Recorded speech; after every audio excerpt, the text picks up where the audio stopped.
In the past 2 to 3 years, I've made lots and lots of personal projects and I've written a ton of code in that time. And a lot of those projects that I've worked on, I've actually managed to complete like 95% of them. The reason why I'm able to complete the majority of my projects is because I plan everything from beginning to end. If you've ever worked in software engineering, you know that everything is planned meticulously. I mean, if you got a decent team, you're usually planning everything meticulously before you even dive into any code. The code is usually the secondary part to having a really good plan. Because I'm making my first ever game, I feel like taking this route is definitely going to help me in creating a game and not just waning off or quitting in the next 2 to 3 months. I know that I need to plan everything from my game logic to how things will look and even the smallest details of my game before I even jump into code.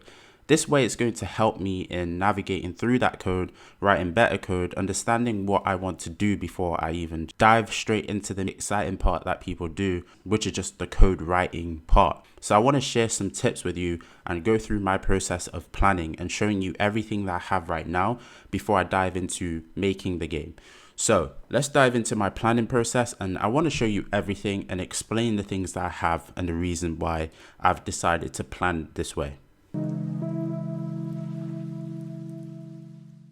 So the first step is to find a tool that really works for you. Because I come from a mobile app development background, I used to use Figma a lot for that process. So I'd use Figma to build out my screens and write notes and just have a really detailed visual representation of what my app is going to do. But because we're making a game, I found a tool that really works well. The tool I'm going to be using is called Milanote. You can do a lot with it. It's not vector-based like Figma is, but you can add things like images, you can sketch in there, you can add notes. And I think this works really well for me. Whatever tool you decide to use, you can also use that as well. This obviously isn't a sponsor. My channel's not big enough for that, but I found that this works really well for me. And if you like it, I think you should also use it too. So if we go into this section, I've got a short description of what this game is. So if you haven't been following along before, the game is a plant game where you and or a friend grow plants and work together to keep them alive and healthy. The premise of the game is extremely simple. What type of game is it? It's going to be a crop/plant idle game for iOS and Android. I put crop there, but it's more of a plant idle game. And the inspiration is it's similar to Terrarium Garden Idle, but with a twist because you can play with a friend and it's got a lot of aesthetic components to it. So I'm going to start with these two sections, the game logic and art. Before I even jump into this, I really want to show you what I did last week if you didn't follow along. So last week I created this pixel art piece right here. And the reason why I made this is because I wanted to practice my pixel art, but I also wanted to create something that was going to act as a base for me to start adding UI on top of before I start coding and making my game.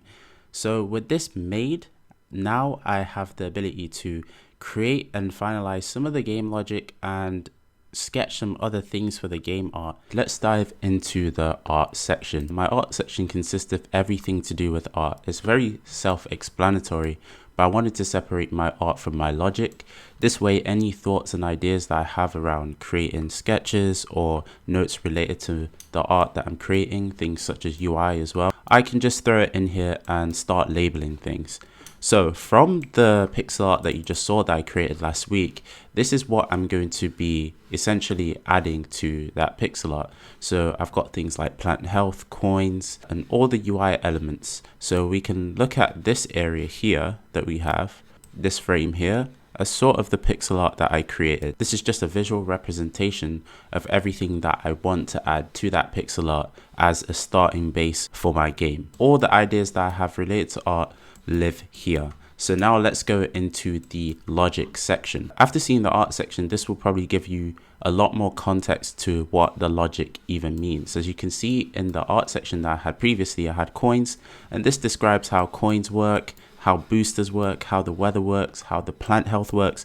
So everything related to my logic also lives here. And if I need to create anything new, or if I've got any new ideas, I'll just drag a note here and then just add that to this section. This is going to be that one source of knowledge that has all the information I need whenever I'm coding. So that's why I've managed to structure it this way. This is usually how I plan, and I've created these connecting diagrams for me to look at if I ever get stuck. So I'm sort of using the same method I would do when making an application, but I'm applying it to the game here. So taking all the sketches that I've done and all the logic for the game that I've made, I want to take that pixel art, I want to throw some UI on top of it using what I already planned from today in terms of all the buttons that I want, the coins and things of that nature. So I'm going to do a quick time lapse to that, adding all the UI layers on top of it so you can see my thought process and how these two things basically link together.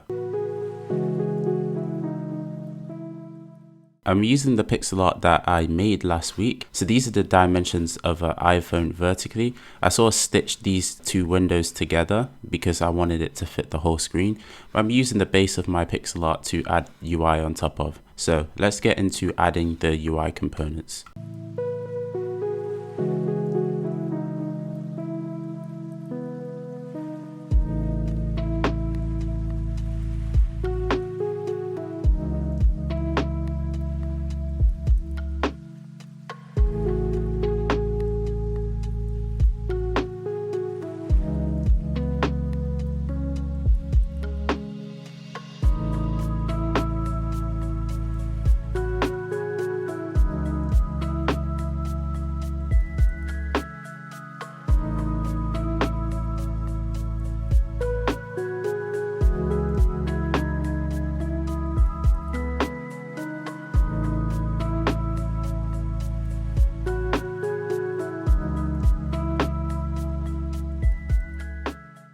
I think I've got a really good base here to start my game on now.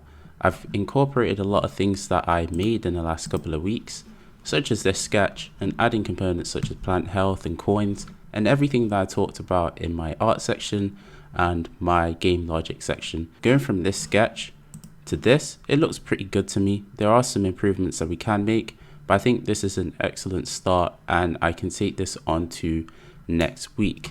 But as you can see, everything is really coming together from the pixel art that I made last week to some of the UI components that I've extracted from my sketches. So I'm really excited to go on to the development phase, and this is looking pretty decent to me.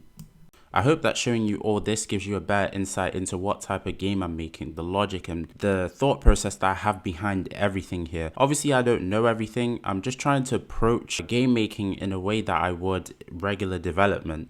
And obviously, I'm going to need some tips and help from you guys. If you got anything that helps you, drop it in the comment section, because I always read these things and I try and apply new knowledge to the things I already know.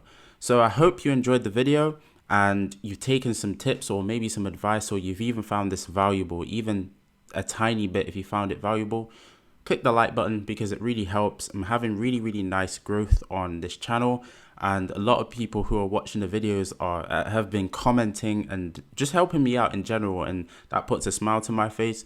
So I'll see you in the next video, and hopefully we'll start coding up this game and get into the meaty gritty parts of this game development process.